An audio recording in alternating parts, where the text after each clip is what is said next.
Picture this. A young black woman steps onto a public track in Dallas. No Nike contract, no elite coaching staff, just worn-out spikes and a fire that burns hotter than Texas asphalt in July. The so-called experts had already written her story. Doesn't have the Jamaican genetics, they whispered. Too small, too emotional, wrong body type for elite sprinting. But what happens when you tell someone they'll never be fast enough? Sometimes you create a hurricane in human form. This is the story of Sha'Carri Richardson, the woman who rewrote the rules of sprinting, not in some million-dollar facility, but on cracked community tracks where dreams usually go to die. Before you watch this, hit that subscribe button, because what you're about to witness will change everything you thought you knew about what it takes to become the fastest woman alive. The year was 2019, and in a small apartment in South Dallas, Sha'Carri Richardson stared at her phone screen, reading the same message for the 100th time. Another coach had turned her down. "You're fast," the text read, "but you don't have what it takes for the international stage. The Jamaicans, they're built different. It's genetics." Built different.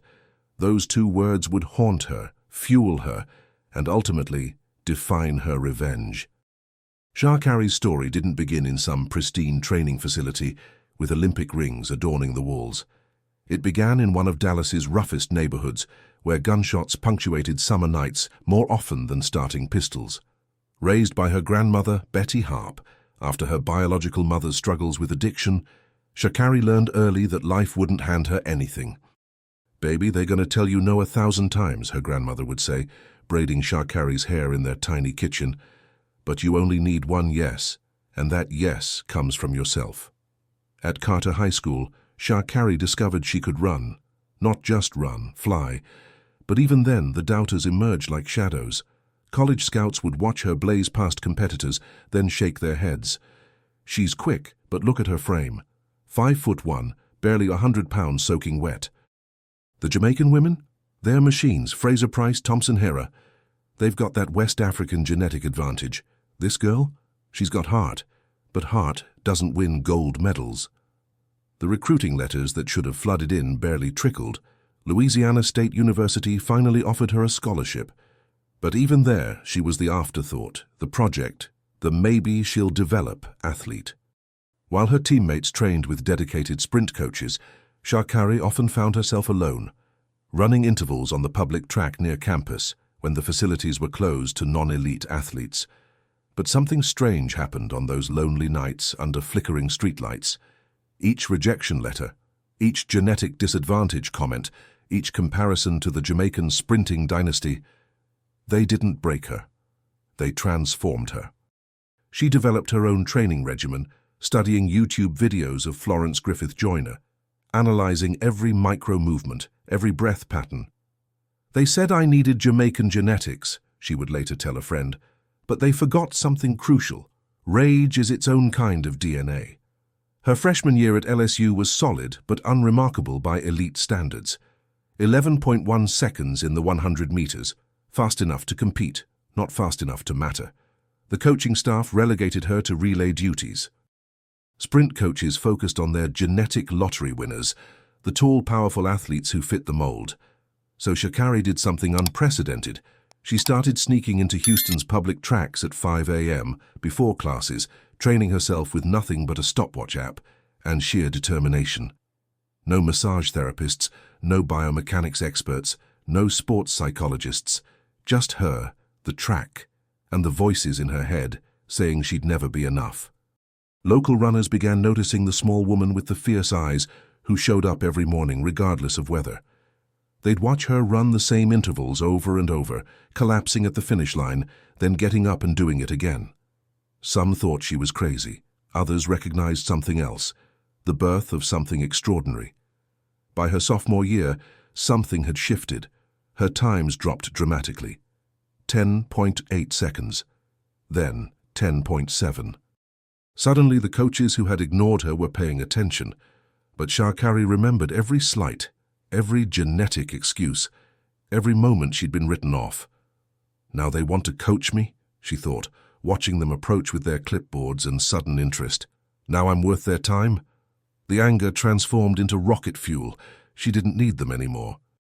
She had created her own path, one that would soon shock the sprinting world and make those Jamaican genetic advantages look like yesterday's science. The Hutchins Community Track in South Dallas wasn't just cracked, it was a testament to neglect. Weeds pushed through lane 8, the timing system had been broken since 2015, and the starting blocks were held together with duct tape and prayer. This is where Sha'Carri Richardson decided to build her empire. Every morning at 4:47 a.m., while Dallas slept and her LSU teammates recovered in temperature-controlled dormitories, Sha'Carri's alarm would scream. No gentle wake-up, no snooze button. She'd programmed it to play audio of commentators discussing Jamaica's sprinting dominance. "Another gold for Jamaica," the voices would proclaim. "They just have something special in their DNA." DNA. That word had become her enemy and her motivation. She'd drive her beat-up Honda Civic to Hutchins, headlights cutting through pre-dawn darkness, past the dealers on the corner who'd gotten to know her schedule. "There goes Rocket Girl," they'd call out. Even the streets recognized something special was happening. Without a coach, Sha'Carri became a student of the sport in ways that would have impressed any sports scientist. She'd prop her phone against a fence, recording every sprint, then spend hours analyzing her form against the world's best. She noticed how Shelly Ann Fraser-Price exploded from the blocks, how Elaine Thompson-Herah maintained top-end speed, how every elite sprinter had tells in their breathing patterns. But here's what the experts missed while obsessing over genetics. Sha'Carri was developing something more powerful than perfect biomechanics. She was building an unbreakable mental fortress. On that broken track, she created her own training system. Mondays, explosive starts, using shopping carts weighted with stones when the sleds at LSU were unavailable to her. Wednesdays, speed endurance, running 150-meter repeats until her legs felt like they'd dissolve. Fridays, pure speed, 30-meter flies where she'd imagined chasing down every sprinter who'd ever been called genetically superior. Local kids started gathering to watch. At first, just 2 or 3 curious faces, then dozens. They'd never seen anyone train like this, with a fury that seemed personal, like the track had insulted her family. She'd finish sessions vomiting behind the bleachers, then walk back to the starting line for one more rep. "You trying to die out here?" an old maintenance worker asked one morning, watching her collapse after her 12th 100-meter sprint. "No," she gasped, pulling herself up. "I'm trying to live." Word started spreading through Dallas's track community. The girl training alone at Hutchins was dropping times that didn't make sense. 10.6 seconds on that destroyed track? Impossible. Coaches from other colleges started showing up, pretending to jog while secretly timing her with professional equipment. Meanwhile, at LSU, Sha'Carri attended mandatory team practices, but everyone could see her heart wasn't there. She'd go through the motions, then drive 3 hours back to Dallas every weekend to train on her track, her way. The coaching staff threatened to kick her off the team. She didn't care anymore. She'd found something more powerful than institutional support. She'd found herself. The transformation wasn't just physical. Her grandmother noticed it first. The girl who used to cry over every rejection had developed an aura that made people step back. Not arrogance, something fiercer, purpose crystallized into human form. "Baby, you different now," Betty said one evening, watching Sha'Carri ice her legs after another brutal session. "They said I needed different genetics, Grandma. So I became different." Her social media started reflecting this metamorphosis. While other sprinters posted photos from professional facilities, Sha'Carri posted videos from Hutchins. The contrast was stark and intentional. Every post a middle finger to the establishment that had written her off. But the real shift came during a small meet in April 2019. Running in borrowed spikes because she couldn't afford new ones, on a track only slightly better than Hutchins, Sha'Carri Richardson exploded from the blocks like she'd been shot from a cannon. The timer at the finish line stopped at 10:75 seconds. Wind legal, official, the time would have won medals at most international meets. And she'd done it alone, self-coached, on public tracks, without a single sponsor or genetic advantage. Her phone exploded with messages. Agents, coaches, sponsors. Suddenly everyone wanted a piece of the girl they'd rejected. Nike executives scheduled meetings. Adidas wanted to fly her to Portland. The same coaches who'd talked about Jamaican genetics were now calling her the future of American sprinting. But Sha'Carri wasn't interested in being anyone's future. She was about to become everyone's present nightmare. The 2019 NCAA championships were approaching. The best collegiate sprinters in America would gather, including several who'd been labeled genetic gold mines by the same scouts who'd dismissed Sha'Carri. They had no idea what was coming. She spent the final weeks before NCAAs on that Hutchins track, running times that would have terrified the competition if they'd known. But she trained in secret, in shadows, building something that couldn't be measured by DNA tests or body composition scans. Where are you watching this incredible story from? Drop your location in the comments, and let's show Sha'Carri that the whole world is witnessing her rise. Are you Team Richardson? Let us know below. June 8, 2019. Austin, Texas, the NCAA Track and Field Championships. The temperature hit 97 degrees by noon, but the heat radiating from Mike A. Myers Stadium wasn't just from the sun. Something electric was in the air, though few knew its source. Sha'Carri Richardson walked onto the warm-up track, wearing the same worn spikes she'd trained in at Hutchins. Around her, athletes stretched with personal massage therapists, coaches calling out technical adjustments, sports psychologists offering last-minute mental preparation. Sha'Carri had her phone and a pair of cheap earbuds playing Big Freedia, New Orleans bounce music that reminded her of her grandmother's strength. The commentators barely mentioned her name in pre-race coverage. The story was supposed to be about Anglern Analus, U.S.A.'s latest sprint sensation, or Twanisha Terry, the defending champion. Sha'Carri was listed as Richardson, LSU, not even worth a first name in the graphics package. Lane 6, we have Sha'Carri Richardson from LSU, the announcer said with all the enthusiasm of reading a grocery list. Personal best of 10.75, though that was hand-timed and likely generous. Hand-timed, likely generous, every slight, catalogued and stored. She settled into the blocks, her 5'1" frame dwarfed by the athletes on either side. The woman in lane 5 actually smirked, muttering something about David and Goliath. Sha'Carri heard it, added it to the collection. The stadium fell silent. 40,000 eyes focused on 8 women, but really watching only the favorites. Nobody noticed Sha'Carri's unusual stillness in the blocks. Not nervous frozen, but predator frozen. The kind of stillness that happens right before violence. Set. The gun fired. What happened next would be replayed millions of times on social media, dissected by biomechanics experts, and eventually studied in sports psychology textbooks. But in that moment, it was pure, unprecedented explosion. Sha'Carri didn't just break from the blocks, she detonated. By 10 meters, she was even with the favorites. By 30 meters, she was pulling away. The crowd's murmur turned into a roar as they realized they were witnessing something impossible. The clock at LSU's facility would later show her 40-meter split was faster than any collegiate woman in history, but numbers couldn't capture what really happened. This wasn't just speed, it was revenge transformed into motion. 70 meters. The defending champion was now chasing a ghost, a blur of orange and purple anger. Sha'Carri's face, captured in slow-motion replay, showed something that made coaches across the country lean forward. Joy. Pure, unleashed, terrible joy. She crossed the line and immediately looked at the clock, then did something that would become her signature. She stared directly into the camera and smiled. Not a happy smile. A "I told you so" smile. 10.75 seconds, wind legal, official, NCAA championship record obliterated. But she wasn't done. The semi-final came 2 hours later. Sports science said she should be tired, that lactic acid should slow her down. Sports science hadn't accounted for 3 years of rage converted into fuel. 29 seconds jogging the last 20 meters. Jogging. That night, alone in her hotel room while other athletes attended team dinners, Sha'Carri posted a simple message. Tomorrow, I show you what no genetics looks like. The final was scheduled for prime time.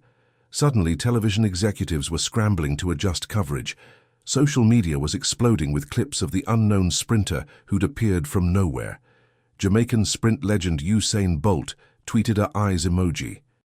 The track world was paying attention. But here's what made Sha'Carri different. She didn't want their attention anymore.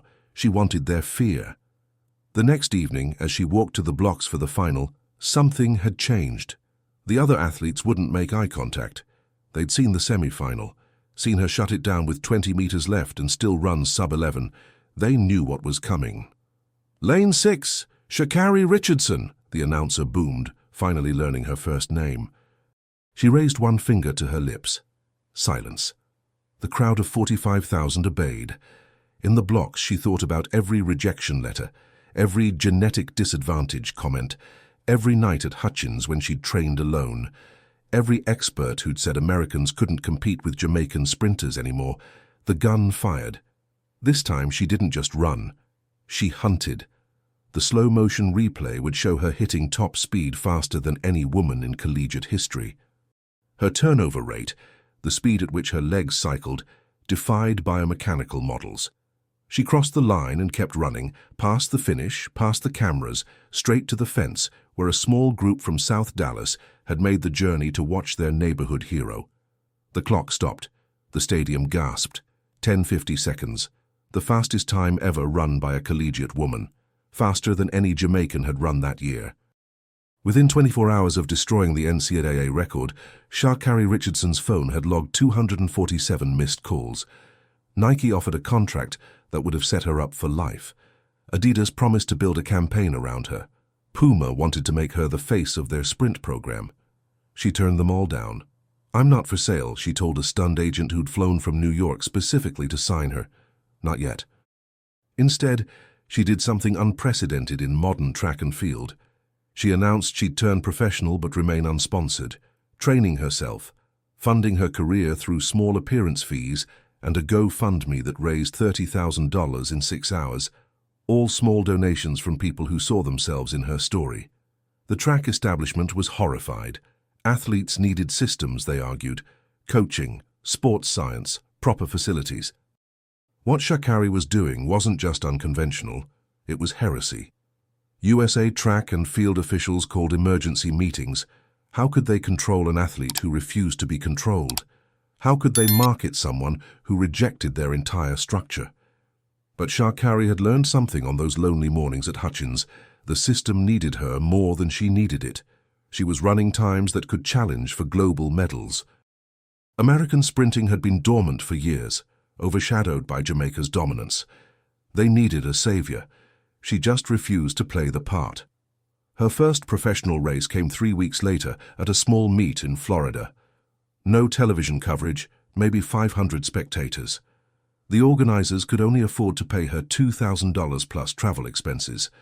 The other athletes were mostly second-tier professionals and ambitious amateurs. She ran 10.47 seconds. The track world imploded. That time, run at a nothing meet with no pacemakers or competition, was faster than the winning time at the previous World Championships, and she'd done it wearing the same spikes from NCAAs, now held together with superglue. Videos of the race went viral. Jamaican newspapers started covering the American problem. Shelly Ann Fraser-Price, the queen of Jamaican sprinting, posted a cryptic tweet, "Thunder coming." But success in America comes with a price, especially for a young black woman who refuses to play by the rules. The drug testing began immediately, not the standard protocols, but random tests that seemed to happen every few days. Officials showing up at her grandmother's house at 6 a.m., testers appearing at the Hutchins track during her workouts. "They're looking for something," her grandmother said, watching another official leave with vials of blood and urine. "Let them look," Sha'Carri replied. "They won't find anything but rage and determination." The media scrutiny intensified. Reporters questioned how someone could improve so dramatically without elite coaching. Anonymous sources suggested she must be hiding something. The narrative began shifting from celebration to suspicion. Then came the invitation that changed everything. The Prefontaine Classic, America's premier track meet, where she'd face international competition for the first time. The meet director called personally, offering her the largest appearance fee ever given to an unsponsored athlete, $50,000. But there was a catch. She'd be racing Elaine Thompson-Herah, the Jamaican Olympic champion, the woman with the perfect genetics for sprinting. The press conference was scheduled for the day before the race. Sha'Carri walked in wearing ripped jeans and a t-shirt that read, "Genetics are overrated." The room full of journalists fell silent. "Ms. Richardson," a reporter began, "you're about to face the fastest woman alive, someone who represents a sprinting tradition that has dominated for over a decade. What makes you think—" "What makes me think I can win?" Sha'Carri interrupted. "Because she's never been told she couldn't. She's never had to create something from nothing. She's never had to prove her humanity was enough. Tomorrow, she races someone who has." Thompson-Herah, sitting at the other end of the table, said nothing. But her eyes said everything. The next day it rained. Not a drizzle, an Oregon downpour that turned the track into a river. Officials discussed postponing. Both athletes refused. "I learned to run on broken tracks in 100-degree heat," Sha'Carri said. "A little rain won't stop me." They lined up in lanes 4 and 5 side by side, America versus Jamaica, neglect versus nurture, rage versus tradition. The gun fired, and for 10 seconds, the track world held its breath. The rain turned Hayward Field into a mirror, each footstrike exploding in crowns of water. Sha'Carri Richardson and Elaine Thompson-Herah ran stride for stride, two different philosophies of speed incarnate. Thompson-Herah ran like she'd been taught by the best coaches money could buy, efficient, mechanical, perfect. Sha'Carri ran like she was escaping something or chasing something or both, raw, violent, beautiful. At 50 meters, they were even. The crowd of 12,000 was on its feet, screaming so loud the rain seemed to pause. This wasn't just a race anymore. It was a reckoning. 60 meters. Sha'Carri edged ahead by a nose. The Jamaican champion, who hadn't lost a race in 2 years, was being hunted down by a self-trained American who'd been told she didn't have the right genetics. 70 meters. Thompson-Herah's superior speed endurance, that Jamaican genetic advantage everyone talked about, should have kicked in. Should have. 80 meters. Sha'Carri wasn't just maintaining her lead, she was pulling away. The impossible was happening in real time, broadcast to millions worldwide. She crossed the line and immediately fell to her knees, not in exhaustion, but in release. 3 years of being told no had just become the world's loudest yes. 10:43 seconds. In the rain, against the Olympic champion, Thompson-Herah finished in 10:48, a time that would have won any other race. She walked over to Sha'Carri, still on her knees, and did something unprecedented. She bowed, slightly, quickly, but unmistakably. Queen, recognizing Queen. "Where did that come from?" a reporter asked Sha'Carri minutes later, rain mixing with tears on her face. "South Dallas Hutchins track every morning at 4:47. The victory should have been pure celebration. Instead, within hours, the questions started. How could someone self-trained beat the Olympic champion? The drug tests intensified, 3 in the next week alone. All negative, all clean, all useless in explaining what couldn't be explained. But Sha'Carri had bigger problems. Her grandmother, Betty, had been hiding something. The strong woman who'd raised her, who'd braided her hair before every race, who'd been her anchor through everything, she was sick. Cancer stage 3, diagnosed months ago but hidden to avoid distracting her granddaughter. "You were running for both of us," Betty said from her hospital bed. "I wasn't going to let my problems slow you down." The next 6 weeks became a blur. Hospital visits in the morning, training in the afternoon, racing on weekends. Sha'Carri won every race, each victory dedicated to the woman who'd told her she only needed to believe in herself. Nike came back with a bigger offer. Adidas doubled it. Puma tripled it. She turned them all down again. "My grandmother is dying," she told her makeshift manager, a family friend working for free. "You think I care about money right now?" But money mattered for treatment. The bills were astronomical. The GoFundMe had long been exhausted. She needed resources but refused to sell her soul for them.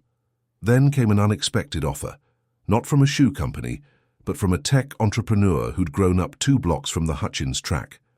He offered to cover all of Betty's medical expenses, no strings attached.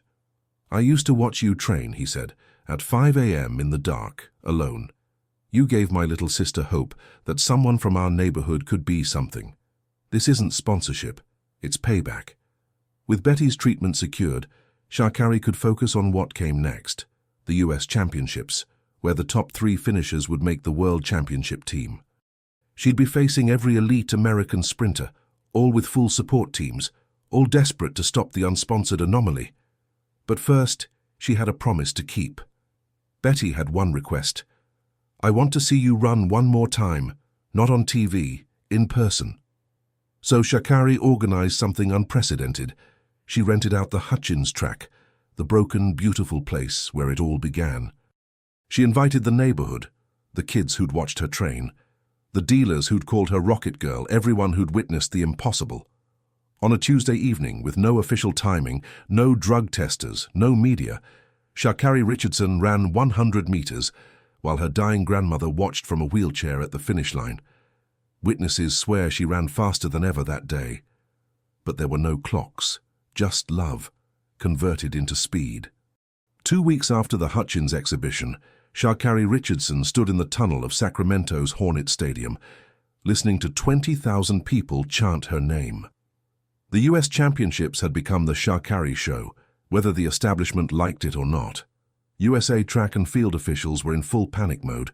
She'd refused their approved agents, rejected their media training, and wouldn't even wear the standard team warm-ups. She was uncontrollable, and in a sport built on control that made her dangerous. "Richardson's a problem," one official was overheard saying.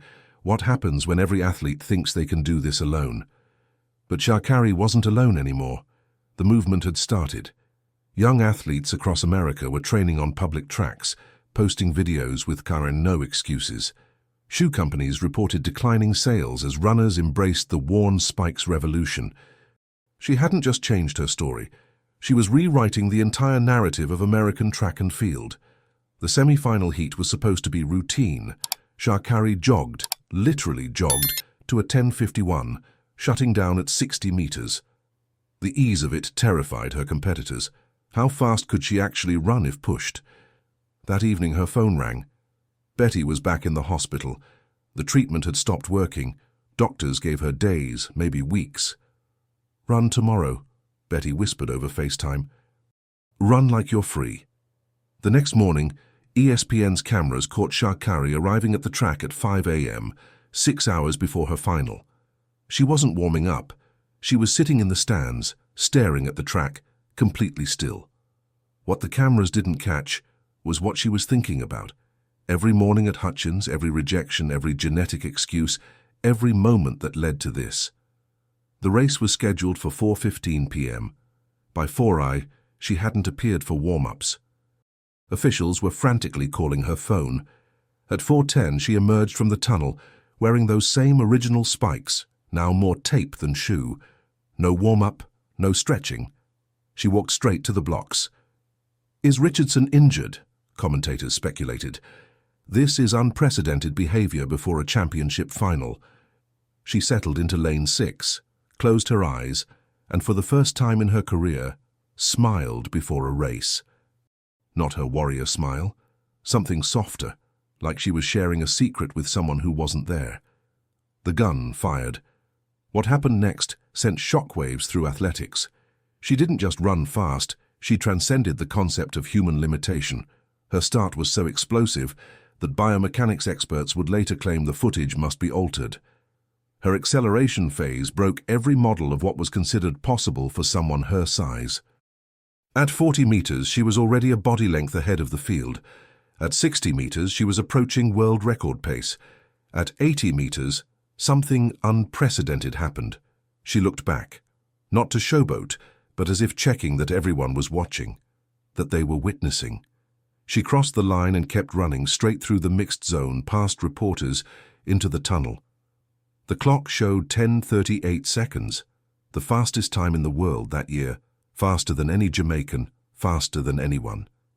But she wasn't there to see it. She was already in her car, driving to the airport, flying to Dallas. Betty had hours left, and Sha'Carri had something to tell her. She made it to the hospital at 11:47 p.m. Betty was barely conscious, but her eyes opened when Sha'Carri walked in. "I did it, Grandma. I showed them all."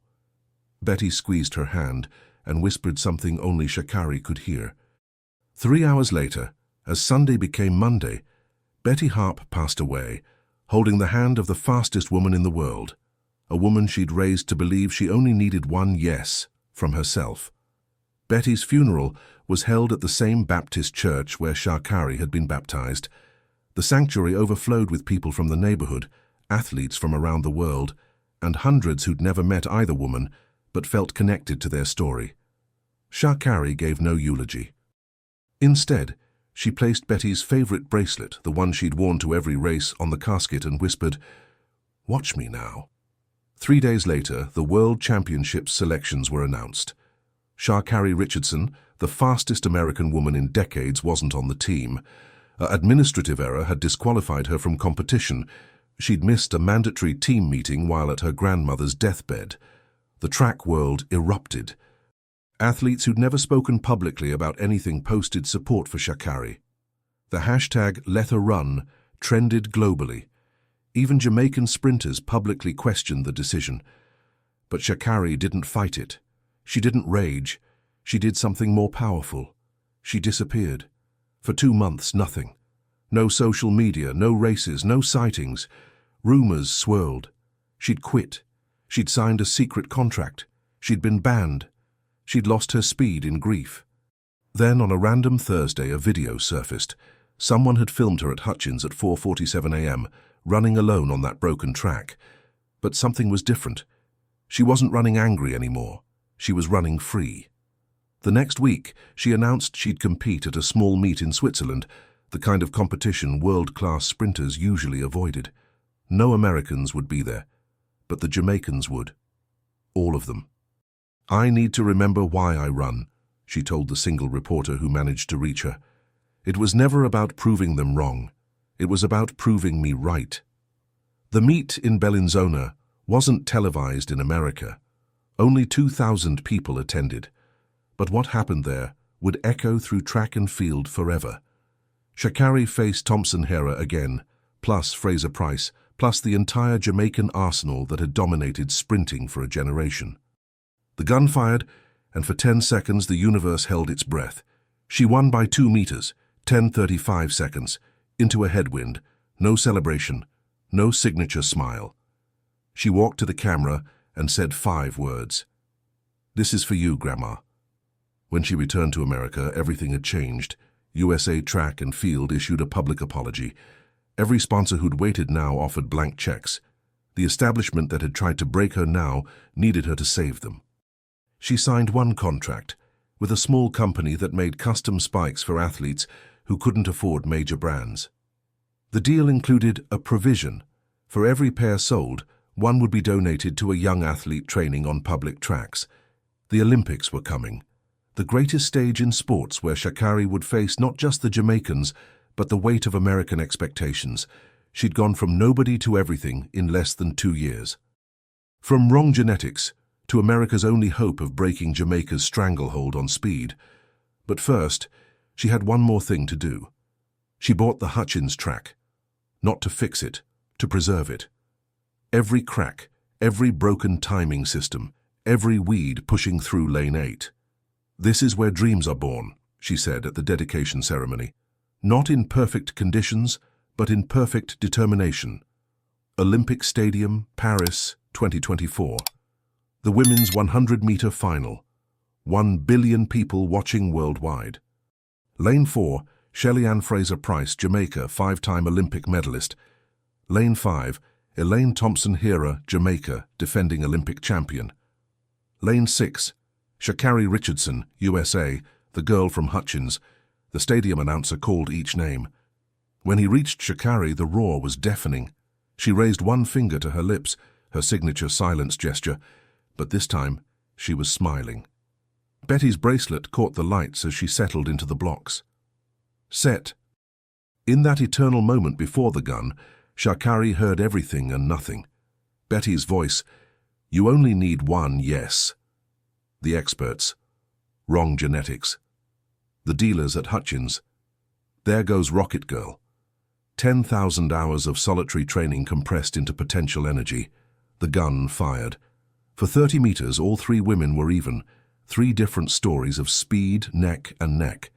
Then Sha'Carri did something she'd never done before. She stopped fighting. She stopped proving. She just ran. Like that evening at Hutchins with Betty watching. Like those mornings alone before the world woke up. Like she was born to do nothing else but this. The last 40 meters weren't a race. They were a ceremony.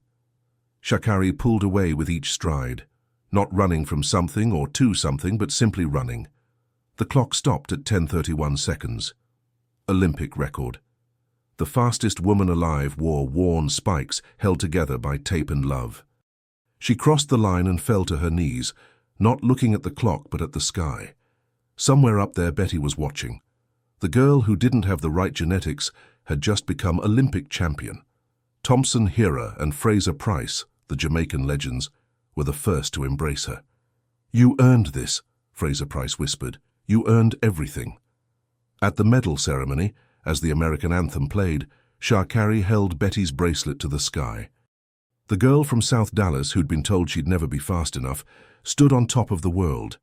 Later, a reporter asked her what this meant for young athletes without resources, without genetic advantages, without support systems. Sha'Carri looked directly into the camera, speaking to every kid watching from a broken track, from a forgotten neighborhood, from a place where dreams weren't supposed to survive. It means you don't need permission to be great. You don't need perfect conditions or perfect genetics. You just need perfect determination. Every morning at 4:47 I made a choice, not to prove them wrong, but to prove that I was enough. And if I'm enough, running on a broken track in South Dallas, then you're enough too. Whatever your track looks like, whatever they say you lack, you're enough. Start running. The fastest woman alive walked off that stage still wearing those taped-together spikes, proof that sometimes the greatest genetics aren't in your DNA. They're in your refusal to accept what the world says you can't do.